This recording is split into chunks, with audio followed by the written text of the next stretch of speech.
جو لوگ صحابہ کرام کو برا بھلا کہتے ہیں وہ اپنا ٹھکانہ جہنم کو بنا لے، وہ اپنا ٹھکانہ جہنم کو بنا لے۔ یہ اللہ کے رسول صلی اللہ علیہ وسلم کا ارشاد ہے۔ دوسری بات میں آپ حضرات کے سامنے لا رہا ہوں، اور یہ بات ہے حضرت علی رضی اللہ تعالیٰ عنہ کے سلسلے میں۔ حضرت علی، آپ جانتے ہیں کہ جب محرم کا مہینہ آتا ہے تو شیعہ جو ایک بدترین فرقہ ہے اس امت کے اندر، اور جو حضرت ابوبکر صدیق کو گالیاں دیتے ہیں، حضرت عمر فاروق کو، حضرت معاویہ رضی اللہ تعالیٰ عنہ کو گالی دیتے ہیں، اور بہت سارے ایسے صحابہ کرام ہیں جو اللہ کے رسول صلی اللہ علیہ وسلم نے جن کے نام لے لے کر تعریفیں کی ہے ان کو گالیاں دیتے ہیں، نعوذ باللہ ثم نعوذ باللہ۔ میں آپ حضرات کے سامنے یہ بتاؤں گا کہ حضرت علی رضی اللہ تعالیٰ عنہ کو جو وہ خدا مانتے ہیں، حضرت حسین رضی اللہ تعالیٰ عنہ کو جو خلیفہ بھی مانتے ہیں، اور پتہ نہیں کیا کیا چیزیں مانتے ہیں، یہ میں آپ حضرات کے سامنے ذکر نہیں کر سکتا کہ ایسی ایسی عبارتیں لاتے ہیں، ایسی ایسی بیانات کرتے ہیں کہ لوگ اگر ایسے بھی سنے، کافر بھی سنے، پھر وہ بھی گھبراہ ہو جائے کہ ان کے جو ہے نبی کتنے ہیں نعوذ باللہ، ان کے معبود کتنے ہیں نعوذ باللہ ثم نعوذ باللہ۔ حضرت علی رضی اللہ تعالیٰ عنہ، جو شیعہ کبھی اپنے نبی مانتے ہیں حضرت علی کو،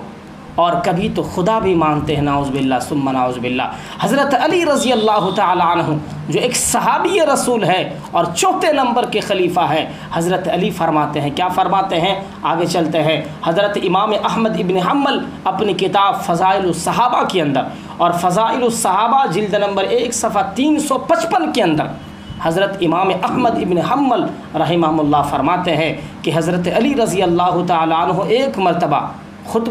خطبہ دے رہے تھے ممبر پر، اور یہ الفاظ حضرت علی رضی اللہ تعالیٰ عنہ کے زبان پر جاری تھا،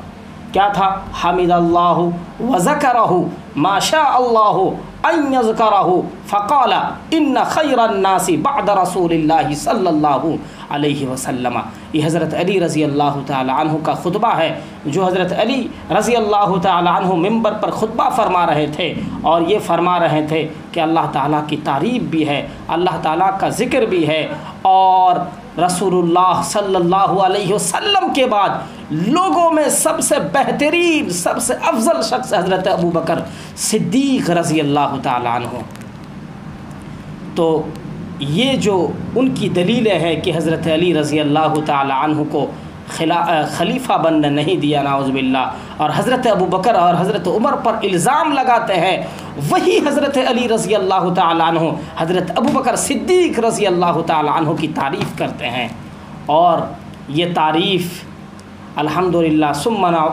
الحمدللہ میں آپ کو بتاؤں، یہ فضائل الصحابہ کے اندر امام احمد ابن حنبل رحمہ اللہ کتاب کے اندر موجود ہے۔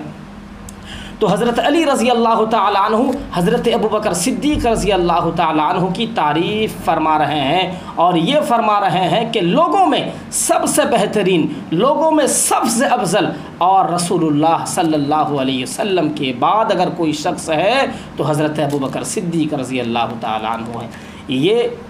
اس عبارت سے آپ حضرات کو معلوم ہو گیا ہوگا کہ حضرت ابوبکر صدیق رضی اللہ تعالیٰ عنہ کی مقام کیا ہے۔ آپ جانتے ہیں بہت ساری احادیث ہے بخاری کے اندر، ترمذی کے اندر، مسلم کے اندر، ابن ماجہ کے اندر، اور دیگر جو احادیث کی کتب ہے، ان تمام کتب کے اندر جہاں بھی صحابہ کرام کا تذکرہ ہے، حضرت ابوبکر صدیق رضی اللہ تعالیٰ عنہ کا تذکرہ ہے، اور سب سے اونچے درجے کے صحابی اور سب سے بہترین شخصوں میں سے ایک شخص گنا گیا ہے رسول اللہ صلی اللہ علیہ وسلم کے بعد۔ یہ میں آپ حضرات سے نہیں کہہ رہا ہوں کہ میں اپنی طرف سے حضرت ابوبکر صدیق کے سلسلے میں کہہ رہا ہوں، احادیث کے اندر حضرت ابوبکر صدیق کی تعریف موجود ہے۔ اگر آپ کے اندر وہ آئیڈیا نہیں ہے، اگر آپ کے اندر وہ آنکھ، آپ میں اگر وہ چیزیں نہیں ہے، یعنی آپ میں اگر آنکھ بھی موجود نہیں ہے، اگر آنکھ ہے تو روشنی موجود نہیں ہے، تو آپ الحمدللہ اہل سنت والجماعت کے خادم سے آپ پوچھ سکتے ہیں، انشاءاللہ آپ حضرات کو مفصل بتائے جائیں گے اور حوالے کے ساتھ بتائے جائیں گے۔ ایک تیسری بات جو میں آپ حضرات سے کہنا چاہتا ہوں وہ بڑی اہم بات ہے، اور یہ بات یہ ہے کہ جو لوگ حضرت ابوبکر صدیق رضی اللہ تعالی عنہ کی صحابیت کا انکار کرتے ہیں، ان لوگوں کے سلسلے میں رد المحتار علیہ الرحمہ، جو صاحب رد المحتار ہے، وہ ایک عبارت جو ہے باب المرتد کے اندر جلد نمبر 4 صفحہ 337 کے اندر یہ فرما رہے ہیں کیا کہ جو لوگ حضرت ابوبکر صدیق رضی اللہ تعالی عنہ کی صحابیت کا انکار کرتے ہیں وہ ایمان سے خارج ہو چکا ہے، ایمان سے خارج ہو چکا ہے، پھر نئے سرے سے ایمان لانا اس کے لیے ضروری ہوگا۔ تو یہ رد المحتار جو ایک مصنف علیہ الرحمہ ہے، وہ فرما رہے ہیں کہ جو لوگ حضرت ابوبکر صدیق کی صحابیت کا انکار کرتے ہیں وہ کافر ہیں۔ تو آپ حضرات کو ان عبارتوں سے اور ان دلائل سے آپ حضرات کو یہ معلوم ہو گیا ہوگا کہ حضرت ابوبکر صدیق رضی اللہ تعالی عنہ کے سلسلے میں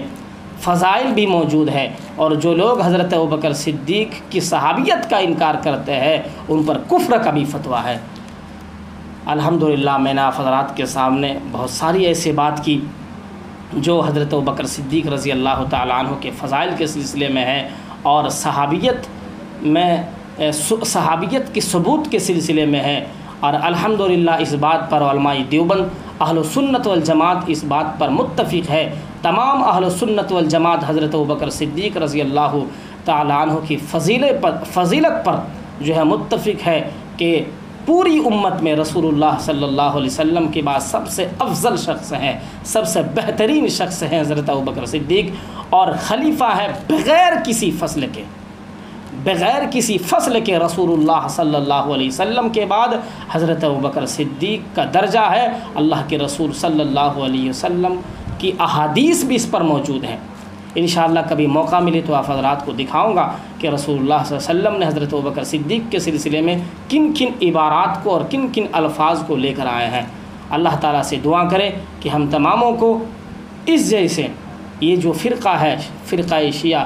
اس سے امت کو بچائے، محفوظ فرمائے۔ اللہ تعالیٰ سے دعا کرے کہ ہم تماموں کو صحیح